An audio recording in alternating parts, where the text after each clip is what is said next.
بسم اللہ الرحمن الرحیم۔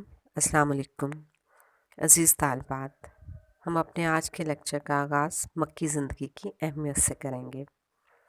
حضرت محمد صلی اللہ علیہ وآلہ وسلم کی مکی زندگی میں وہ مضبوط بنیادیں استوار کی گئیں جن پر اسلامی انقلاب کی عمارت تعمیر ہوئی۔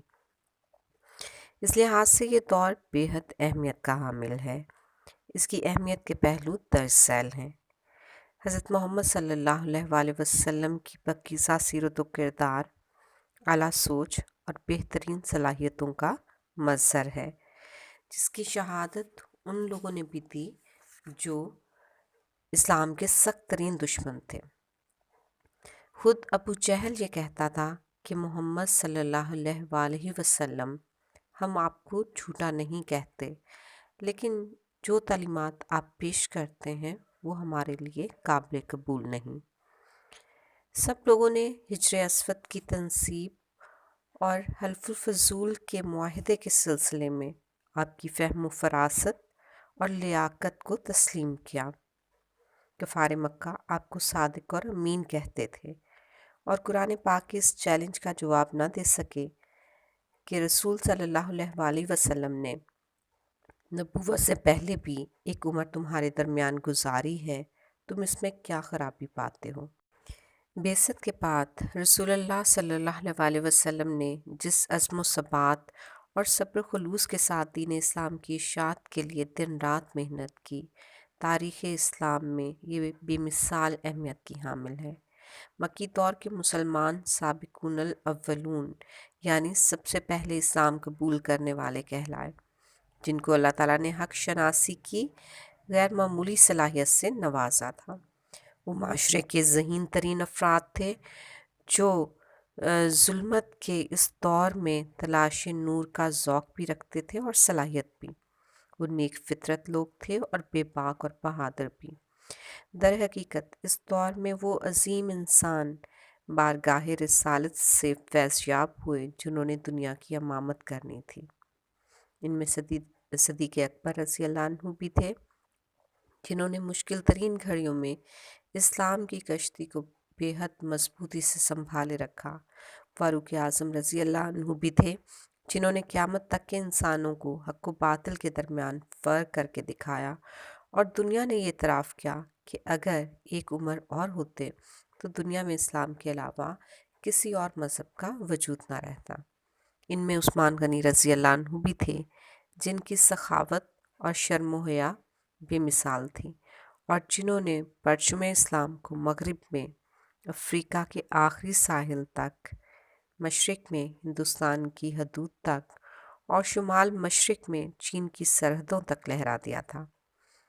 ان میں علی مرتضیٰ بھی تھے، جنہوں نے ہر نازک وقت میں نبی کریم صلی اللہ علیہ وآلہ وسلم کا ساتھ دیا، ہر جنگ میں اپنی شجاعت کو تسلیم کروایا، علم و عرفان نبوی کو اگلی نسلوں تک منتقل کیا، اور ایک انتہائی خطرناک دور میں اسلامی نظام حکومت کو اس کی اصل بنیادوں پر برقرار رکھا۔ غرض یہ کہ اس دور کا ایک ایک صحابی ایک ستارے کی مانند تھا جس نے اسلامی انقلاب کی راہ کو روشن کیا۔ مکی دور میں جن پاکیزہ نفوس نے تحریک اسلامی میں شمولیت اختیار کی، ان کو طرح طرح کے مظالم برداشت کرنے پڑے۔ وہ مصائب کی بھٹی میں تپ کر اس طرح پاک صاف ہوئے جیسے خالص سونا۔ مکی دور میں نہ ریاکاری نظر آتی ہے نہ نفاق۔ جس نے اسلام قبول کیا صرف اس لیے قبول کیا کہ یہ اس کے دل کی آواز تھی۔ اسے معلوم تھا کہ کلمہ طیبہ پڑھنا مخالفین کو ظلم کی دعوت دینے کے مترادف ہے۔ اس کے باوجود محض حق پسندی اور حق پرستی کی خاطر وہ کفر سے اعلان برات کر کے غلامان مصطفیٰ میں شامل ہوتے تھے۔ اس دور میں کارکنوں کی ایسی ٹیم تیار ہوئی جو ہر لحاظ سے قابل اعتماد تھی۔ اسلام کی تعلیمات اور ان کی اہمیت۔ مکی زندگی میں حضرت محمد صلی اللہ علیہ وآلہ وسلم نے وہ نظریاتی بنیادیں استوار کیں جن پر آگے چل کر اسلامی معاشرے کی تشکیل ہوئی اور ایک ایسی ریاست وجود میں آئی جس نے پوری دنیا کو امن و سلامتی، انسان دوستی، حق شناسی اور ظلم و ستم کے خاتمے کا پیغام دیا۔ اسلام کی ان تعلیمات کا خلاصہ درج ذیل ہے۔ توحید الہی۔ اسلام میں داخل ہونے کے لیے جو کلمہ شہادت پڑھا جاتا ہے، اس کا مطلب یہ ہے کہ اللہ تعالیٰ کے سوا باقی سب کی خدائی سے انکار کرنا اور محمد صلی اللہ علیہ وآلہ وسلم کی رسالت کا اقرار کرنا ہے۔ اللہ تعالیٰ کی وحدانیت کے معنی یہ ہیں کہ اللہ کے سوا کوئی الہ نہیں، یعنی کوئی معبود نہیں، کوئی لائق عبادت اور حاجت روا نہیں، اس کا اقتدار ہر چیز پر حاوی ہے، اس کا کوئی شریک نہیں، کوئی ہمسر نہیں، حکومت کا حق صرف اسے حاصل ہے اور اس کی نافرمانی کر کے کسی اور کی اطاعت نہیں کی جا سکتی۔ اس عقیدہ توحید نے ایک ایسی امت کی تشکیل کی جو اللہ کے سوا کسی سے نہ ڈرتی تھی اور نہ ہی کسی باطل اقتدار کو مانتی تھی۔ علامہ اقبال کے الفاظ ہیں، اس سے بڑھ کر اور کیا فکر و نظر کا انقلاب، بادشاہوں کی نہیں اللہ کی ہے یہ زمین۔ عقیدہ رسالت۔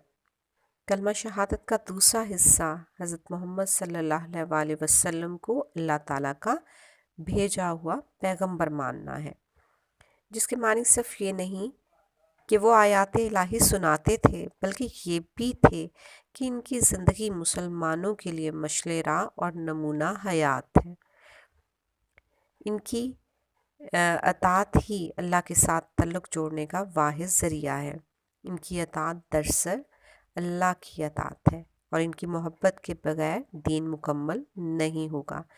اس عقیدہ کی جڑیں جس دل میں مضبوط ہو گئیں، وہ گرم ریت پر آہت آہت پکارتا۔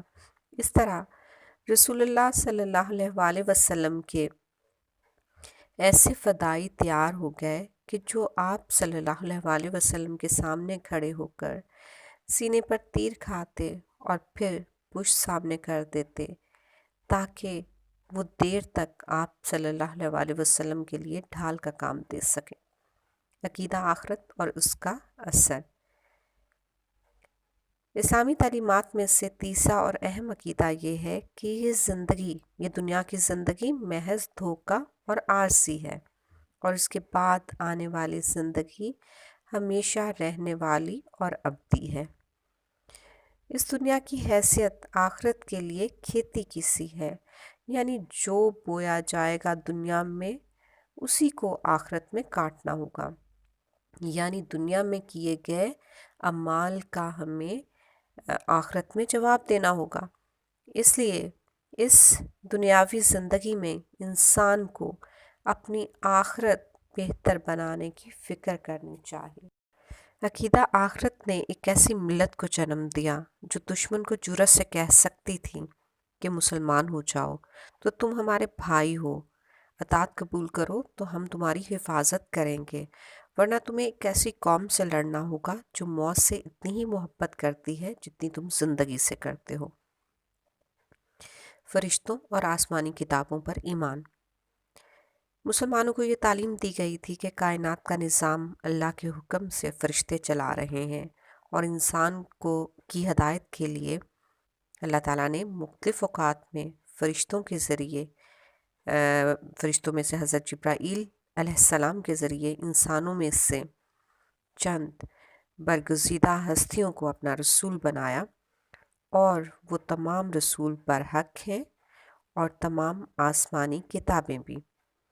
ان عقائد نے امت مسلمہ کو ایک ٹھوس نظریاتی بنیاد فراہم کی جس کی جڑیں بے حد مضبوط ہیں۔ حضرت محمد صلی اللہ علیہ وآلہ وسلم کی دعوت توحید ایک ازلی اور ابدی نظام ہدایت کا تسلسل ہے۔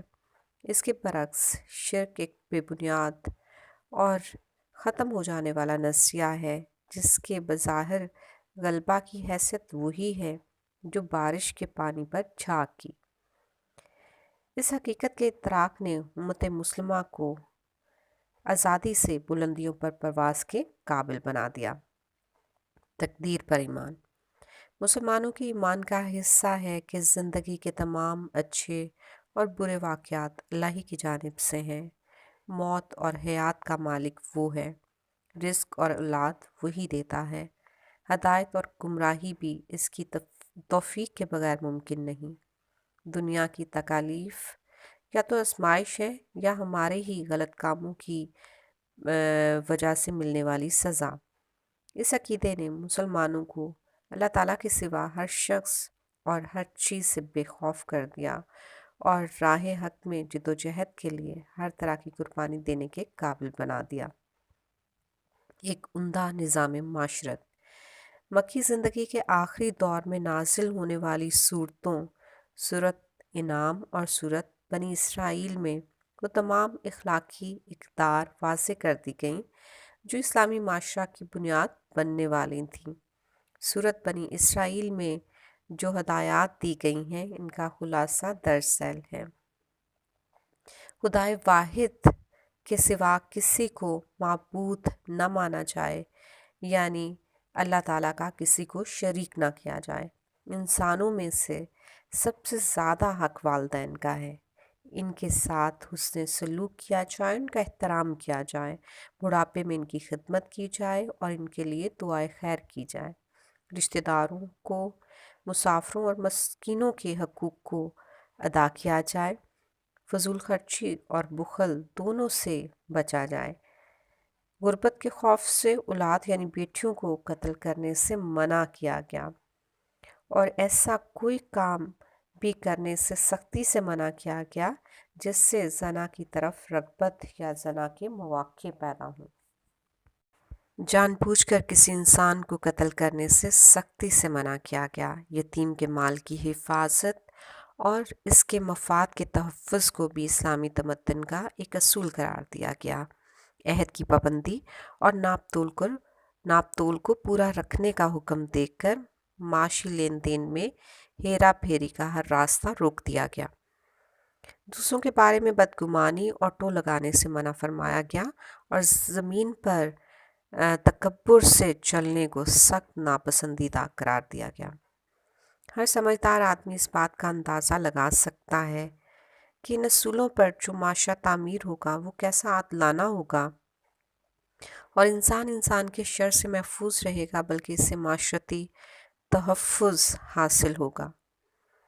امر بالمعروف اور نہی عن المنکر، یعنی بھلائی کا حکم دینا اور برائی سے منع کرنا۔ مسلمانوں کو مکی دور میں صرف حسن معاشرت کا درس ہی نہ دیا گیا بلکہ انہیں اس کے لیے تیار کیا گیا کہ وہ پوری دنیا کے سامنے وہ نظام پیش کریں جو خالق کائنات اور معبود برحق کی طرف سے آیا ہے اور دنیا کو غیر اللہ کا انکار کر کے صرف اللہ کی بندگی کی دعوت دینے پر آمادہ کیا گیا۔ اور اس وقت بھی جب کفار مکہ مسلمانوں پر ظلم و ستم کے پہاڑ توڑ رہے تھے، انہیں بشارت دی گئی کہ خدا کی قسم ایک ایسا وقت آنے والا ہے جب ایک عورت زیورات سے لدی ہوئی صنع سے حضر موت تک تنہا سفر کرے گی اور اسے جنگلی جانوروں کے علاوہ کسی کا خوف نہ ہوگا۔ بے پناہ آزمائشوں میں سے گزار کر مسلمانوں کو دنیا کی تمام باطل طاقتوں سے ٹکرانے کا عزم دیا گیا جو آج تک قائم ہے، اور ہر دور کے باطل کے علمبردار مسلمانوں کی اس قوت ایمانی سے ہمیشہ خائف رہتے ہیں۔